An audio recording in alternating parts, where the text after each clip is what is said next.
At the end of Pistol Lane, in Oneida, Tennessee, you will find the home of Cheryl Crabtree, my grandpa. He owns over 100 acres of land in which he lives off of. He grows crops, robs bees, takes care of chicken, quail, turkey, and bunny rabbits, along with a cow. But what I love about it most is this pond, a place where I learned to fish over 19 years ago. This is my grandpa's pond. My grandpa's had that pond for as long as I can remember, but to find out how long he's actually had it, I have to sit down and talk with him. So, how long have you owned this land? 47 years, That was back in 1966. 66, where I moved here. Okay. And you used your front loader to make the pond, right? Yeah, I used end loader to build a pond. How deep's the pond? Whenever I dug it to the rock, it was 14 foot deep in the deepest place.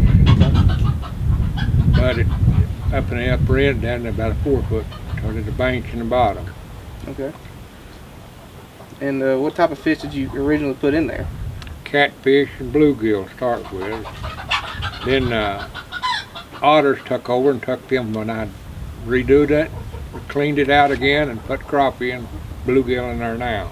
You got a bad problem with otters? Yes, they like to eat too good. So, what's your favorite type of fish to catch? Well, I love to eat crappie and walleye, but I like to catch all of them. But I guess the best catching down here is white bass, better fishing. Yeah. Do you have any stories about the pond? Not except otter, keeping them out of it. Keeping the otters out? Ducks are bad too? Ducks, they bring them wild lily pads in there and they mess it up, have to spray the water to get it out of them. My grandpa wasn't feeling that good, so I didn't get to fish with him. But I did get to fish with my dad and my uncle, and I asked them similar questions. Well, I was trying to remember when this pond was built, and it's probably been 25, 30 years. probably 30 years ago that Dad built it. I helped him build it. We all did. Just luckily, Dad's got his own end loader, and he dug it out. And he's made it bigger. Seems like each time we've had this pond or he worked on it, took it down to the rock and tried to make a good place for catfish. Because when he first had the pond, that's really what he wanted, and it was catfish. How long have I fished this pond? I don't know. I'd say ever since Dad built it, it's been a good 30 years anyway. Off and on, it's just a good place to come to fish. Easy, you ain't got time to go somewhere else. Well, my favorite type of fish, I'm trying to think. To catch, I guess, in the pond here is the crappie, which I'm trying to catch now. Not doing too good a job at it for some reason. I don't know if the dogs are bothering me or what it is. I still can't catch fish. Or maybe it's because Adam's here. But anyway, crappie, I like catching crappie. A lot of times I don't mainly eat the crappie. I just like catching them, throwing them back, and see if I get out and catch everybody else. And sometimes I do, and sometimes I don't catch any. I like the crappie. I just like catching fish. It don't matter what type it is. Crappie's a good one to catch. And crappie's one of the better ones to eat too if you're going to eat the fish. I love catching them all. I love catching a bass. They don't make no certain ones. I just like to fish. I catch any of them. Well, this pond, it's a place to come over and relax and have fun. You can fish. One thing about coming and fishing, just like a lot of people, it's a relaxing sport and it's a relaxing hobby. And also, if you like to eat fish, and which a lot of times I do and sometimes I don't, but you just have a lot of fun fishing. It just means to me just the easy place to get to when I can't got time to get off work going somewhere else. I can just ride, get on my four-wheeler and ride across to here every day. Don't have to worry about getting in the vehicle and going. It's just a good place to go. Stories about the pond. It's Dad used to have a dog 2 or 3 years ago. It was awful funny. a mixed breed dog. I don't know what he was, but it was the only dog I've ever seen that would come over here, and no matter when it was, he'd come around the pond, he dove off in it head first and start swimming around the pond.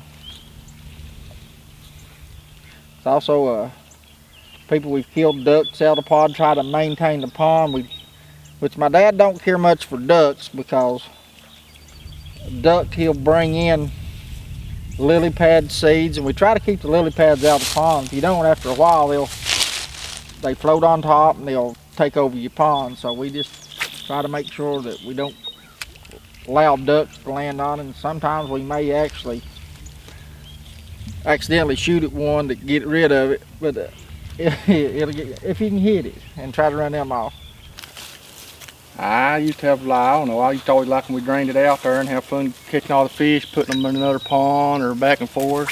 Somebody all the time, if somebody fall down in the mud or something, I'd get a laugh at them. But I just like to come over here, everybody else, being brothers, come over here and fish, who catch the most fish. Ain't catching a whole lot today though.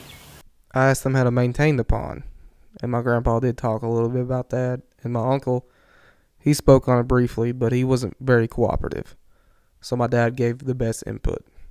And to drain it, what he done, he took 2 big siphon holes about 2 inches in diameter, 3, and started siphoning the water out of here over the back of the dam,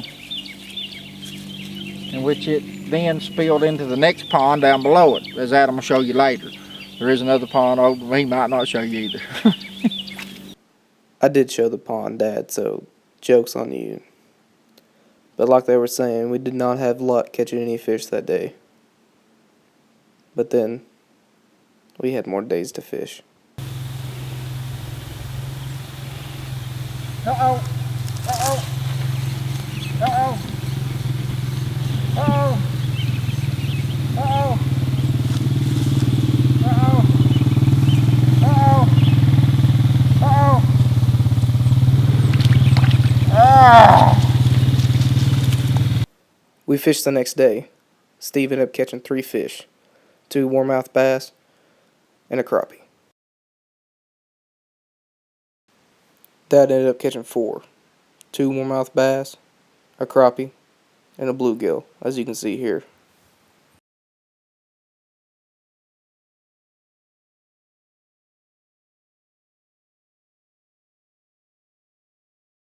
They had their time to share stories, so it was my time to share mine. Well, we was fishing over here one day, me, my Uncle Steve, and my grandpa, and my uncle. We were all in the 4-wheelers, and I heard the dogs barking. So he goes over the tie road, which is just over yonder, and Steve goes over there because he has a .22, and he was over for a few minutes, didn't hear the 4-wheel fire up, didn't hear a gunshot or nothing. So my grandpa goes, "I'll be right back." So I stayed over here and fished for about 5 more minutes. I didn't hear anything, so I went over there. So I went over and see what's going down the holler. Turned the 4-wheeler off, and the first thing my grandpa said was, "Steve, go get the chainsaw." They had a squirrel up in a tree. They cut down the tree to get to the darn squirrel and stuck the gun up the tree, but they got the squirrel eventually. They was trying to intimidate or impersonate Willie Robinson. And then there's another pond over that way that they had a bunch of catfish in. I remember one time that me and Paul and Dad was over there fishing, and we caught big old catfish and carried them in the nets all the way across this way and put them in this pond over here. And just as usual in East Tennessee, the weather changed quickly.